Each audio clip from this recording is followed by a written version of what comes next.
nili nang li phan I thelam nang kar jo ke nang so dolang nang li apor nang chipi thagi ma duji so ne pu thak na ar ju lang pu to pig ne iso na bangke nang li hala ke dam tang ni rajen timung pen ke chi pho pu thak alam nang li peklar thagi ma to Frangsi bang ke nang li wan ju pisidame lai hualam the klar dak pen kilong I phan ko buthon ni phan birta nang ken thu ponang ni phan ta ke ru pajere lo ado ka dom la si Frangsi nang li nang kar ju bang ke la panisia lom ni li social media dam det pen puthor rajen timung ni li phan a ko na pithu la si la solam the bang ni li ke ningje dam uji ninghang hello la bang ke ni li ke ki ju selam lo jongsi ni li alangli nang pulo robising rong hangsi ni li long ni li hem wangsi party ki mi seng vek nengi puse batai nang chu nengi balam se ni li phanar poklo mati la si la bangke ni li dake pu dai bangke ni li tong jur busti party seng vek nengi butong ki ke convince ma alang li tong convince ma la bangke arnam le nam pa bisar na je ke chengsi ke party president la nang ji palam se alang li ke na convince la pe kan tu we ta me solam se che than bom ta me last li la 16 na jo bang alang li bang ke party ki misi seng nang ji palam se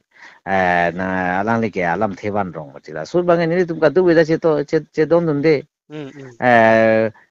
patumi head jong ta sonju te ron ta me la solam ke clarification plo sonju te ron ta me do vek lo la se no no bang ke ni li bang ke la rajen ti mung alam the bang ning ge damu elu la ke already mane APSLC long pen doing tung te lo la pen alang li bang ke belek se ke sengji belek se ka par jap thri sa ning hang vek lo la ke jong se alang li ning hang he pason de la son akoi wan tap te lo ke la pen hola social media along se ta me alang li phan ke support moni tum pe na ne li phan ta me counter nang mari tun lo di se ta me la ke ni li da ke pu da mi bang ke party ki mi APSLC phanong se alang le tum je ching hon vek pro tang te non ni le bang ke party ki mi ke seng ji pwa jo ni se ni li ning chi hak se ni li ra yam te mu ma phan ra ta hong jo tai long ke ban no ma di kalang ba sida mi pi bo si pi ni li alang li pu thak ra da along la mane ra ta hong jai long la so lam the wanang ko la the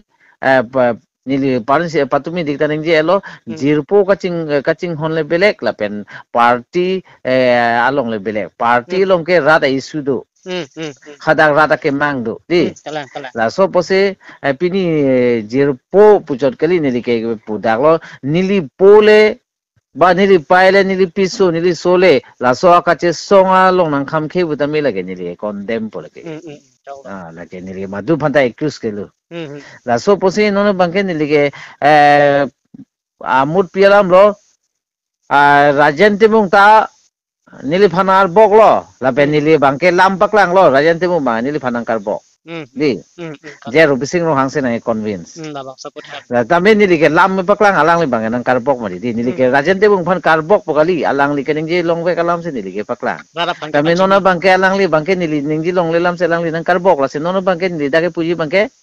alang li ta jong si nili phan lam pa chobai bu se pulu la se nili seme lo nili jong si alang li ke ma tha lam alang li ke ning ji alam jong si ne ke ning ji Japan rajen ti mung son se ke ma tha pu ke pa chobai ra da hong jai long ke wan ke pa chobai pro tang le nili phan ta ar nam nang ka bisar na khala so ar nam pa bisar ke nili no na mat ke aron barim se ke ri nili jitu kiri ke honar nam cher chung cher jakar nam tirim teram la pen than thili ar nam ta minili phanang pa bisarang jong sinili hok he lam a hok pukar bok plo tangti di lagile lang me tomon sininga me marat marenga pi pen minili phanang pa bisarang ni lam lo ako rajen timung jong si ningjelong le pualang li chipu thip Protang de alang li ta semi enangji alang li ta me alang li non ma ke kroi ke Jisu Kristo arnam di la se Jisu Kristo arnam ne phanda nang pa bisar nang pu alang li la an ko sono ningje unang po ningji unang pu alang li ta di kopi pen ma ni ta la solam nge ning je long le party ki mi seng nang pu ning je long le se ru bising ro hang se ke pa hen cha jong se ni ning je long pen ning je long le pu hiri pro tang te ni jong se pa chu bai pro tang te ni phana jisu kristo anam nang pa bisa nang lang mi to mon sining mi pen da mi cha pen da mi ni phana nang pa bisa nang pu rejen te mung ta lam ne ra tang no semi tang hai nang pu ni le lam ne lu